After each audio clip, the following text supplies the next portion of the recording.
Les amis, et si Federico Valverde quittait le Real Madrid pour rejoindre Manchester United? La presse anglaise nous en parle ce matin. Et attention, une nouvelle destination possible pour Lewandowski, c'est en Europe. Les amis, salut à tous, il est 16h, heure française. J'espère que vous êtes en pleine forme, c'est l'heure de votre Ruiz Club, votre revue de presse internationale, vous le savez, pour parler football ensemble librement, comme tous les jours et gratuitement, grâce à toutes les plateformes de TV5 Monde et l'application TV5 Monde Plus. Nous sommes le mercredi 13 mai et c'est à la une. Vous le voyez, le visage de Federico Valverde, mais vous vous en doutez, c'est par là qu'on va démarrer. Avec la bombe hier, le président Florentino Pérez à la tête du Real Madrid a laissé perplexe, c'est le nom, regardez le mot utilisé à la une de Marca, l'ensemble du monde du football d'aujourd'hui. Ça a été absolument incroyable, c'est à la une de tous les tabloïds. Que s'est-il passé? Si vous avez manqué cette séquence assez incroyable, le président hier, à la surprise générale, a convoqué une conférence de presse. L'invitation a été postée à l'ensemble des médias espagnols et internationaux à peu près à 16h, heure française. Une convocation pour 18h. Non pas à Santiago Bernabéu,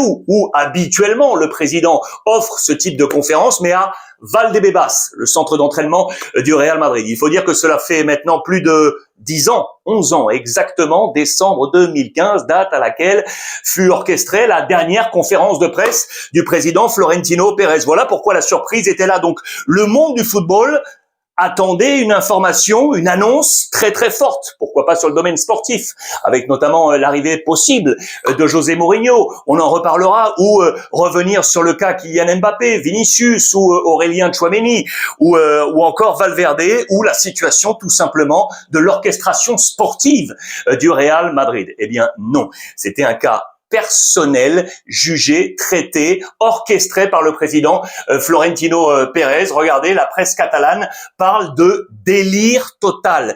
J'imagine que vous avez vu tout ça sur l'ensemble des réseaux sociaux et que vous avez votre opinion sur cette séquence. Ce que je vous propose, c'est juste de voir comment la presse espagnole a orienté cette ou ses avis, et puis je vous proposerai une nouvelle vidéo sur mes réseaux sociaux pour faire le point sur la situation, notamment en appelant des copains de Sport ou encore de Marca pour voir comment cette presse a réagi à cette annonce, notamment Pablo Polo ou encore Albert Masnou, le numéro 2 du quotidien catalan Sport.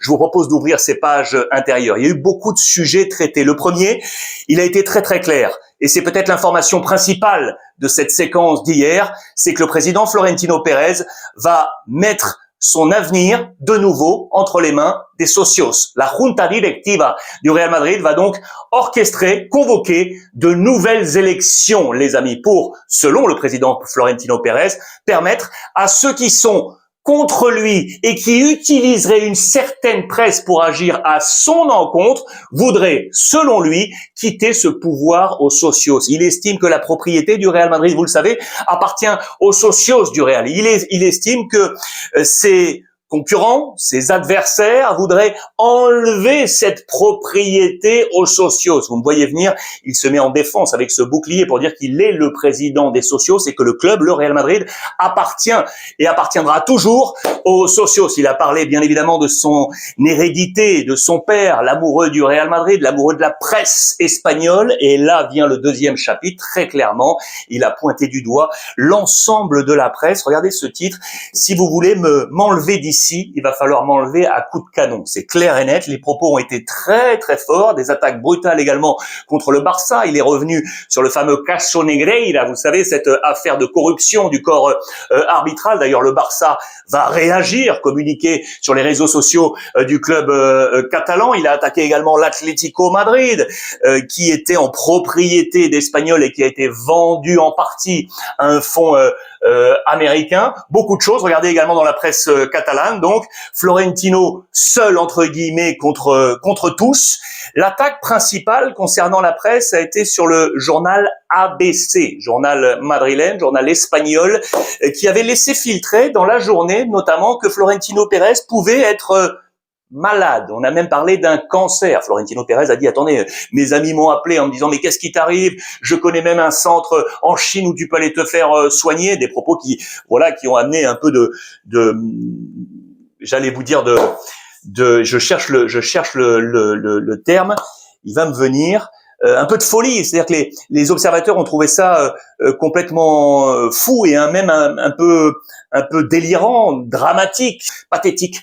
L'adjectif utilisé par de nombreux journalistes ici, vous le voyez, c'est Negreira, justement le fameux caso Negreira dans la presse catalane. Le président Florentino Pérez a également parlé de cette rixe, on va le dire ainsi, entre Aurélien Tchouaméni et Valverde, en disant en justifiant cela, si on peut le dire ainsi, comme quoi cela arriverait tous les ans, tout le temps, cela arrive, cela fait partie du football, sauf qu'il faut rappeler que c'est lui-même qui a imposé cette amende de 500 000 € à chacun, ce qui est donc une marque de quelque chose d'inhabituel du côté du Real Madrid. Ça a été absolument incroyable.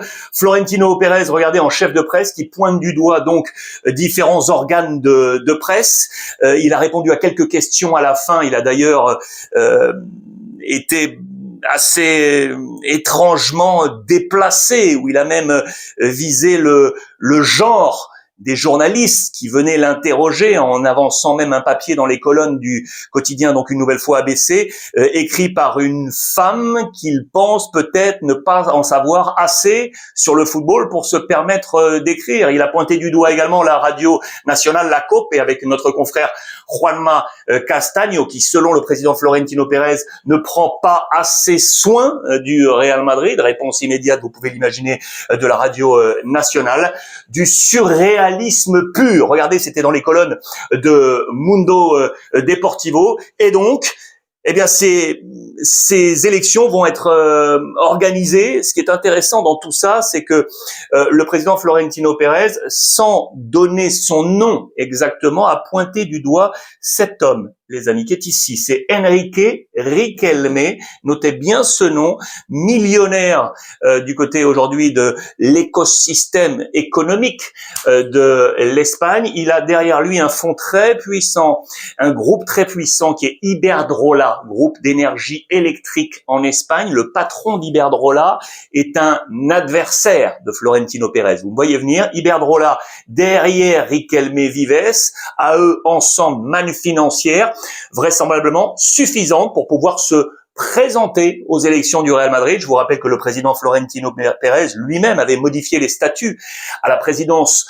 du Real Madrid pour faire en sorte que, eh bien, finalement, lui et lui seul pouvaient se présenter aux élections qui n'avaient que de nom, eh bien, ce terme d'élection qui en fait était un plébiscite in fine pour Florentino Pérez, car il faut amasser un pourcentage absolument incroyable de ses propres fonds, pourcentage du budget du Real Madrid, et il faut avoir X années d'ancienneté, 20 ans d'ancienneté comme socios du Real Madrid, des conditions qui font que, bien évidemment, les dominos tombent et que les adversaires ne sont pas là pour se présenter aux élections. Mais là, eh bien, il y a un candidat possible qui a, en ce moment même, les amis, aux heures là où on est en train de proposer cette revue de presse, eh bien, il est en train, bien évidemment, de se concerter avec ce groupe pour pouvoir se présenter à ces différentes élections. Réaction également de la Liga espagnole avec Javier Tebas qui le dit, Florentino Pérez est en train de mentir, d'anciens présidents également qui se sont prononcés, et donc la liste noire de la presse de la part de Florentino Pérez. Je vous ai mis la une, regardez, de ABC qui a choisi cette photo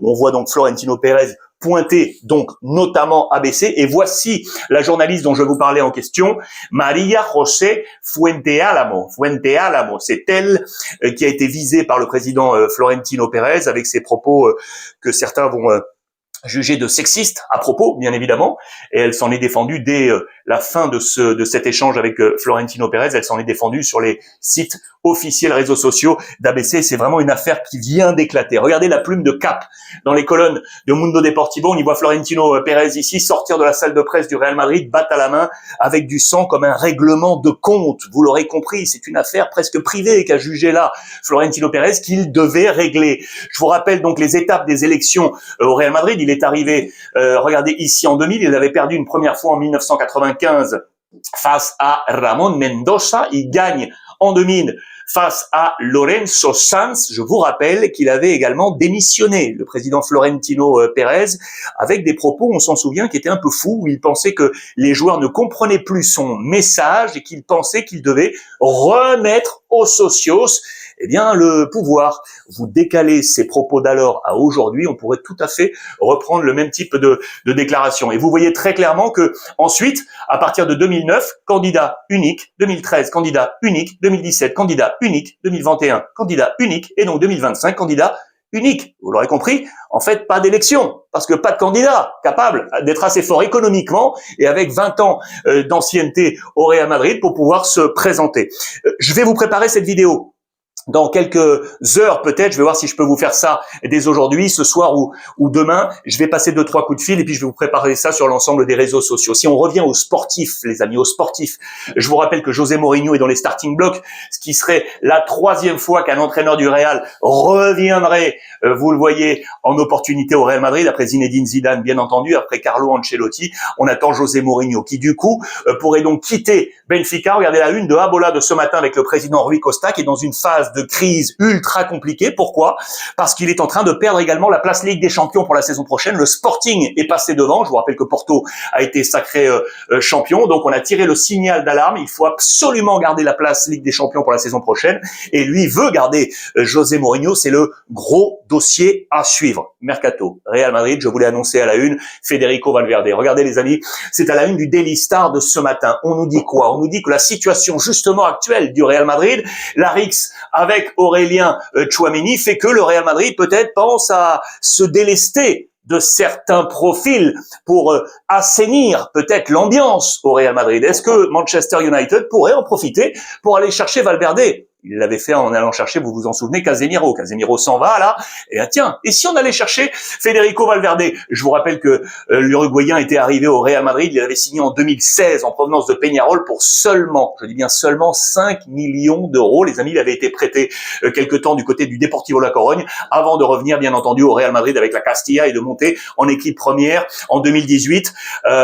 Aujourd'hui, la cote de Valverde, les amis, elle est à 120 millions d'euros. Est-ce que vous voyez Valverde quitter le Real pour rejoindre, vous l'aurez compris, Manchester United? Regardez, parenthèse, en parlant du Real Madrid encore, Sergio Ramos, lui qui a quitté le Real il y a quelque temps, en rififi d'ailleurs, avec le président Florentino Pérez. Imaginez si le président est réélu au Real Madrid, match de la saison prochaine face à Séville, il pourrait avoir à ses côtés, assis en tribune présidentielle, Sergio Ramos. Ça y est, vous le savez, c'est un dossier qui courait depuis plusieurs semaines. La volonté de l'ancien de Séville de racheter son club maison. Regardez dans les colonnes de la Gazzetta dello Sport. Il achète sa maison, Sergio Ramos, qui va donc racheter avec un groupe d'actionnaires à hauteur de 450 millions. Il rattrape la dette de 85 millions d'euros de Séville, de la famille del Nido. Voici le fils à la tête de Séville. Et donc, ça va passer sous pavillon. Normalement, il ne reste plus que quelques signatures.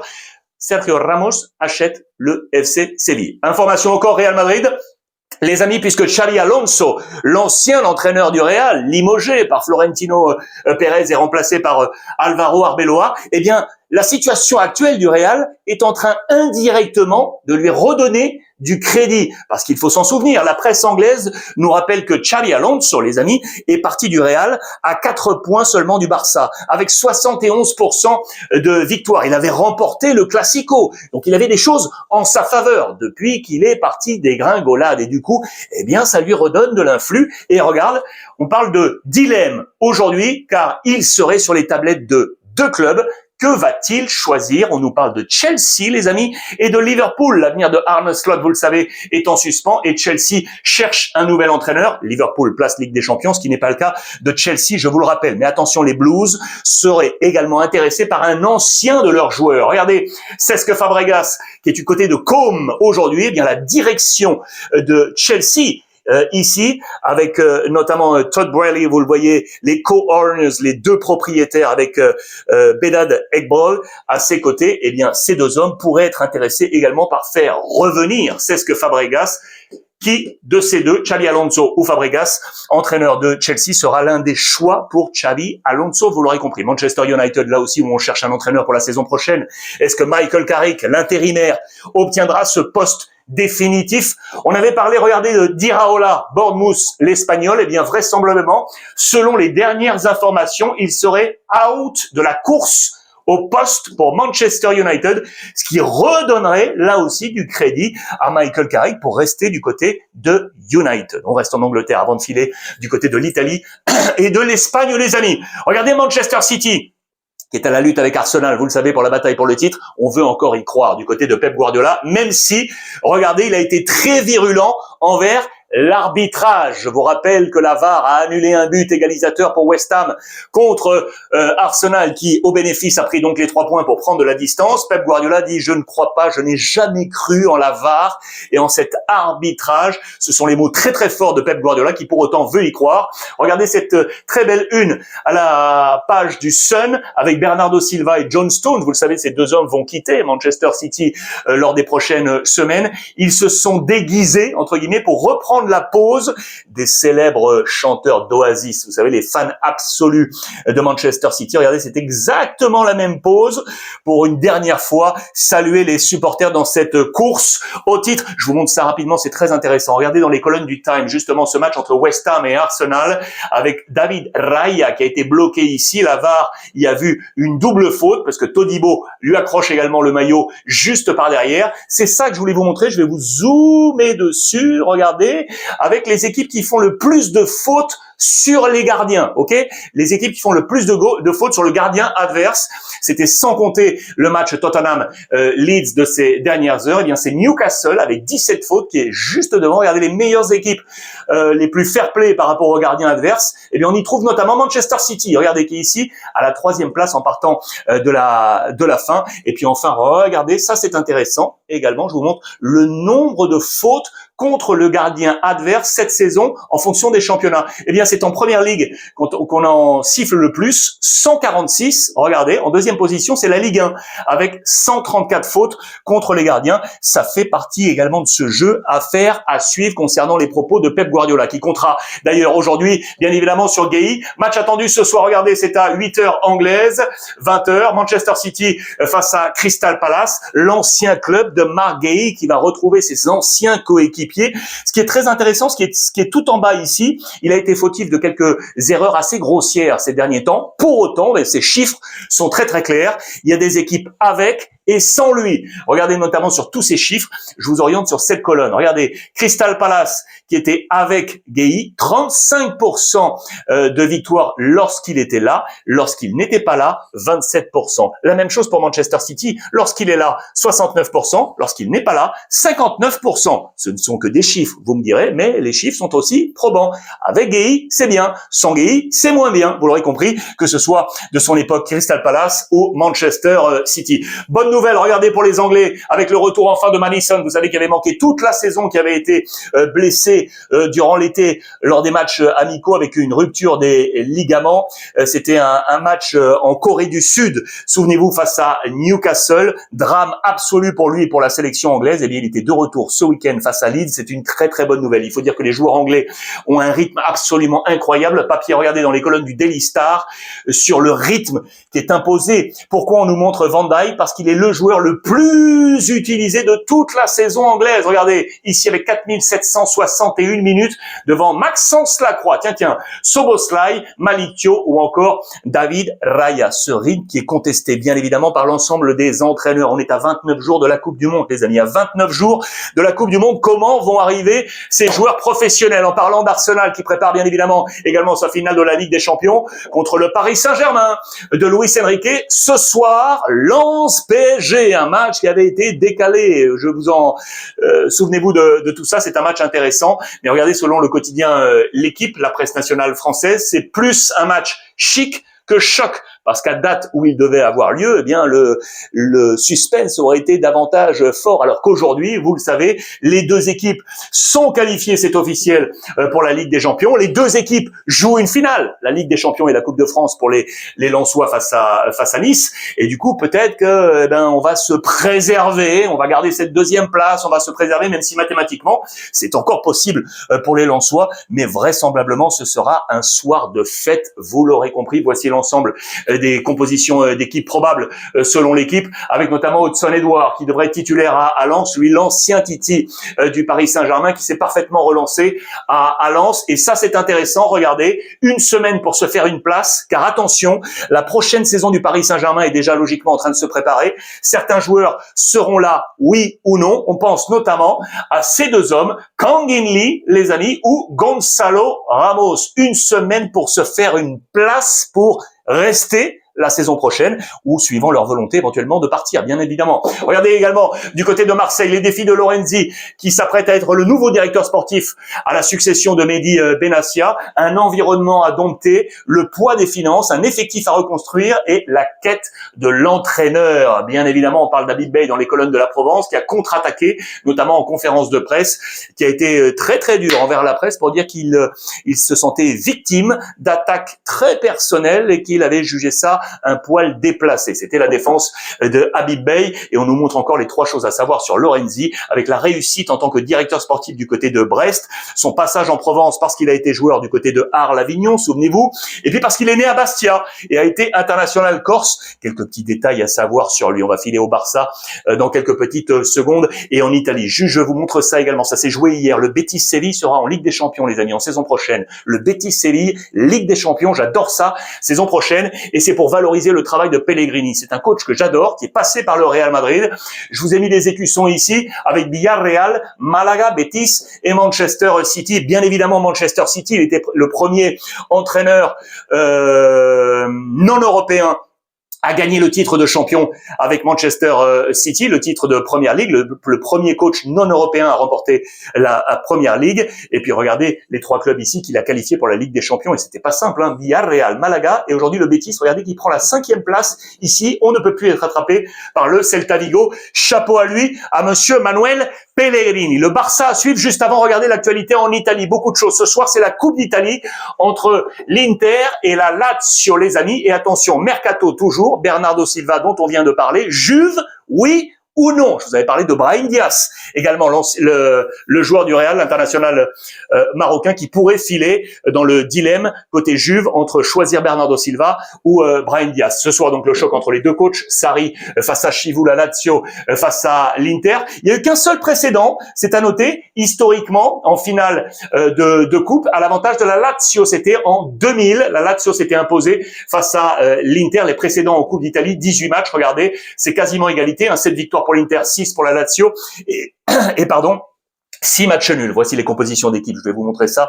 Attendu, c'est probable pour ce soir, et notamment l'Inter avec Akanji, Bastoni, Bissek devant Martinez, Zielinski, Sukic, Barella, Dumfries, Di Marco. Thuram serait titulaire avec Lautaro Martinez. Là, il y a une incertitude, vous le savez, éventuellement en fonction de la capacité de Thuram d'être titulaire d'entrée face à cette grosse formation de la Lazio. On suivra attentivement Gila, le défenseur central espagnol, de la Lazio, qui est sur les tablettes justement de l'Inter, qui pour succéder à Bologne, eh bien résultat ce soir, la bataille pour la Ligue des Champions également en Italie pour la saison prochaine. Je vous le rappelle avec ce tableau complètement fou, l'Inter est sacré champion. Voici les clubs concernés par cette bataille: le Napoli, la Juve, Milan, Rome, comme il y a 3 places, ils sont 5. Que va-t-il se passer? L'état d'urgence, notamment, vous le savez, pour le Napoli avec Conte, parce que les chiffres, regardez, ne sont plus là. Le compte n'est plus bon. Regardez les chiffres, je vous les zoome là aussi sur les 10 dernières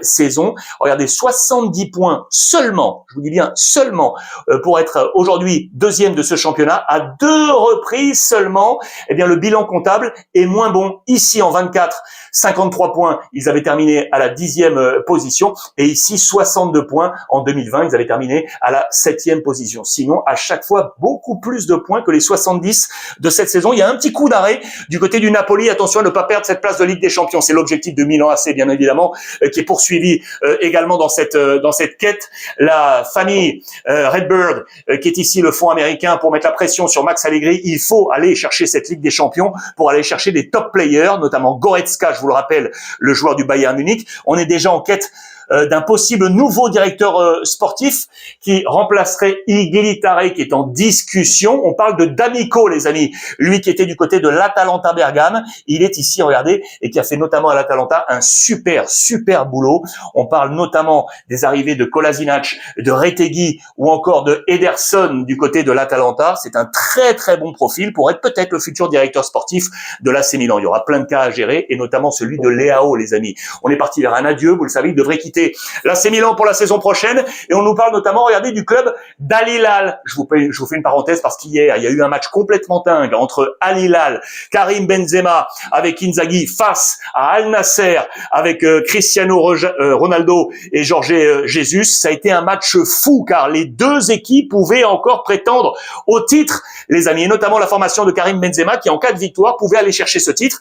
Il fallait pas grand-chose à Cristiano Ronaldo et il a fallu juste quelques petites secondes car à quelques secondes de la fin, eh bien Al Nasser menait 1-0 avant une erreur un peu grossière d'Inigo Martinez, le défenseur anciennement du Barça, qui choque avec son gardien. Le ballon va entrer à l'intérieur à l'ultime seconde. Match nul pour reporter le titre de champion éventuel pour Cristiano Ronaldo. Le mercato de la Juve, les amis, c'est ici avec donc Bernardo Silva qui demande conseil à des compatriotes. Regardez notamment Danilo, son copain de Manchester City, ou encore Cristiano Ronaldo, justement, son coéquipier avec la sélection brésilienne. Dites-moi comment est la Juve. Est-ce que c'est bon d'y aller, oui ou non? Bremer, lui, va-t-il quitter la Juve, le capitaine défenseur central brésilien? C'est toujours une incertitude. Au passage, je vous présente le nouveau maillot de la Juve pour la saison prochaine avec ses lettres entourées d'or. C'est assez joli. Belle réussite de la part d'Adidas.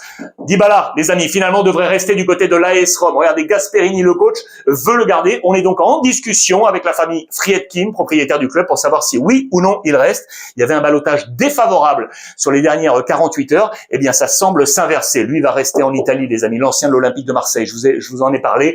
C'est Rho à Bologne qui réalise vraiment une fin de saison en boulet de canon. Et regardez, Bologne veut absolument le serrer. Pourquoi? Parce qu'on nous dit que la Première Ligue et notamment Chelsea serait sur les tablettes. On parle d'une valorisation, vous le voyez, à 40 millions d'euros. Lui qui est arrivé à Bologne en provenance de l'Olympique de Marseille pour 14,5 millions d'euros. Regardez, voici la carrière, lui qui a été formé du côté de Norwich. Rho reste à Bologne. Le Barça, les amis, avant juste de parler de Lewandowski avec le nouveau club qui est juste derrière lui. Attention, le Barça joue ce soir avec un double objectif, le 100%, 100 points et 100 buts marqués. C'est l'objectif du Barça, vous le savez, pour terminer grandement cette saison sacrée champion. Regardez, à 9 reprises, le Barça avait réussi à marquer 100 buts dans une saison. Je vous zoome ça, voici les 9 fois précédentes. Regardez, 2013-2014 avec 100 buts, c'est dans le nombre croissant en fonction du nombre marqué. Le record, c'était en 2017 avec Lionel Messi, 37 buts. Voici les meilleurs buteurs avec Ronaldo, le Brésilien, Lewandowski justement, Samuel Eto'o, Messi donc, ou encore Luis Suarez. Les coachs qui étaient là, Tata Martino, Bobby Robson, Hansi Flick pour cette saison, Pep Guardiola, Luis Enrique, avec Pep Guardiola encore, Tito Villanova et Luis Enrique pour la meilleure saison en 2016-2017. Vont-ils réaliser cette performance absolue? Hansi Flick, lui, en tout cas, est aux anges. Il a prolongé, ça y est, vous le voyez, jusqu'en 2028 avec la possibilité d'une année de plus. Pour lui, il parle des différents thèmes, avec notamment, eh bien, de savoir quel sera l'avenir de Rashford ou encore de Lewandowski. Et puis là, il y a un petit passage que je voulais vous montrer. Vous l'avez peut-être vu, Lamine Yamal, durant la célébration du titre, a porté un drapeau palestinien sur le bus. Ça n'a pas forcément été du meilleur goût pour Hansi Flick, qui estime que on doit laisser de côté ce genre de choses très personnelles. Ce n'est pas l'avis, regardez ici, de Pep Guardiola, qui en conférence de presse a été très clair. Il dit très clairement qu'aujourd'hui, eh bien, les joueurs de foot sont des personnages de la vie publique et qu'ils doivent également, en tant qu'exemple, proposer leurs opinions pour que les gens puissent réfléchir. Grosso modo, c'est ça le message de Pep Guardiola, qui est vraiment allé dans le sens de Lamine Yamal. Match attendu donc ce soir du Barça face à Alaves, les amis. Le premier 11 en tant que champion, bien évidemment. Quel sera ce 11? Avec un message fort qui avait été envoyé, vous le savez, à Jules Koundé, qui n'était pas titulaire lors du match décisif pour le titre de champion. Il devrait être là ce soir. Est-ce qu'il restera au Barça? Ça aussi, c'est une interrogation. Araujo, Koubarsi, Baldé, Eric Garcia, Bernal, De Jong, Bargi, Lewandowski, Rashford et Johan Garcia attendu dans les buts du FC Barcelone. La saison passée, sur cette même pelouse, le Barça s'était imposé 3-0 avec un triplé de Lewandowski. Et voici la destination possible de Lewandowski, les amis. Porto, le champion portugais, eh bien, serait intéressé par Lewandowski pour remplacer Luc de Jong. Expérience pour expérience, avec là aussi un ancien du Barça. Souvenez-vous, il y avait été prêté saison 2021-22 par le FC Séville. Eh bien, aujourd'hui, du côté de Porto, il devrait partir et donc c'est Porto qui serait intéressé par Lewandowski. Dites-moi si c'est un bon coup, un bon choix de la part de Porto. À noter que Bargi, ça c'est une mauvaise nouvelle pour lui, n'est pas dans la liste de la Suède pour la Coupe du Monde. Très peu de temps de jeu avec le Barça, ça semblait ultra compliqué. Puis on va terminer par là avec tout ce qui se passe en tant que rumeur, info, intox